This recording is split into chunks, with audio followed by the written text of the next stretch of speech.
Hey guys, Tony here, and this is TechMex. Since this is the first episode of TechMex, what does that mean? I figure this will be about a weekly video where I check out apps and startups, and then maybe down the line some games and gadgets, who knows. That sounds good? Let's go. This week's problem. For the past 15-20 years, if you want to buy a stock online, you have to go through some of the big brokerages like E-Trade and TD Ameritrade, and for each transaction you're going to pay $8, $9, $10, somewhere in that range. So you buy one share of Google, you pay $10 to TD Ameritrade for the pleasure of using their system.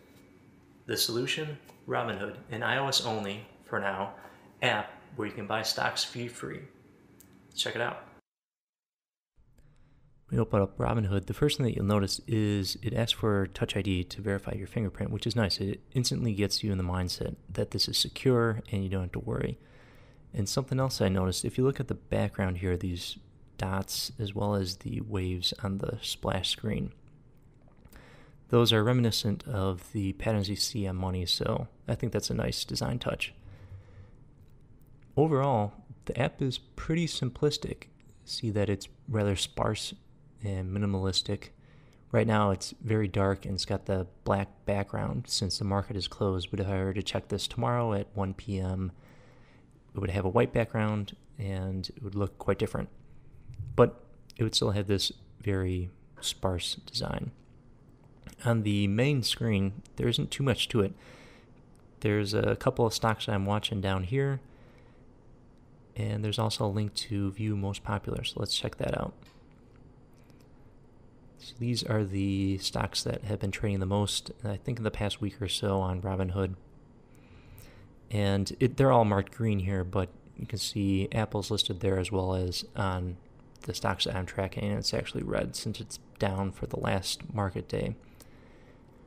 And if you go ahead and click on it, then you'll get some more details about this specific stock. You can see how the price has fluctuated over the past day, month, 3 months, 6 months, year, whatever it may be, whatever you want to check out. And there's some more stats down here. Market cap, PE ratio, 52-week high and low, things like that. And as I mentioned, it's rather simple. There's really this main screen, and then if I click on the account screen, see that I have $50 in my account right now. There's another $100 that's coming in. And in the account settings, you can also go ahead and take a look at documents for taxes or whatever, and link up different accounts and fill with your bank settings, and log out if you need to. So let's actually go ahead and see what it takes to buy a stock. I think you can either, you can swipe to buy straight from the home screen, so let's try that. Let's buy some Activision. And I'll buy one share, review it, and it just is letting me know that it will be executed when the market opens. Swipe up to submit, and we're done. It's almost alarmingly easy to buy stocks using Robinhood. Something else I thought was pretty cool is if you're watching this when the market's open, it'll actually be updating live, so you'll see the stock go up a penny, down a penny, whatever it may be, in real time, which is pretty cool. But that is Robinhood in a nutshell. Nice looking app. This really looks like an Apple iOS interface guidelines example, straight out of the textbook, if there were a textbook. They really took to heart the deference, clarity, and depth guidelines. Wouldn't be surprised to see this winning some design awards in the near future. Not bad.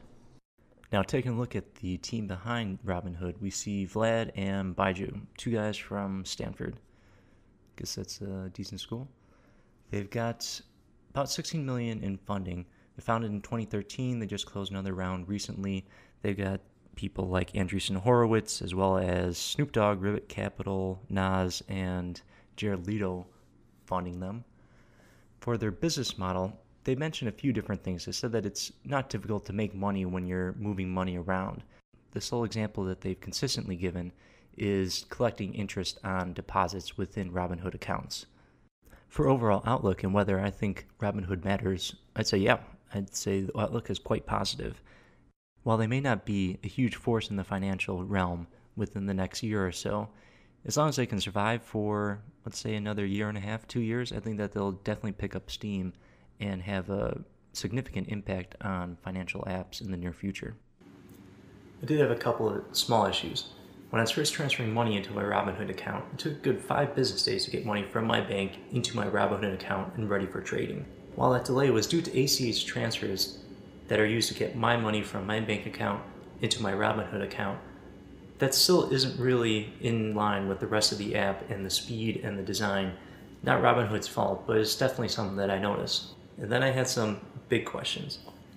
The name Robinhood might fly with me, other early 30s, 20-year-olds, whatever it may be, that seems like Robinhood is really targeting the millennials. But my mom, my grandma, they're not going to give their bank account information to an app on their iPhone called Robinhood. At least that's my guess. Then my second big question is, if this is targeted towards millennials, do millennials have jobs? Do they have money to invest?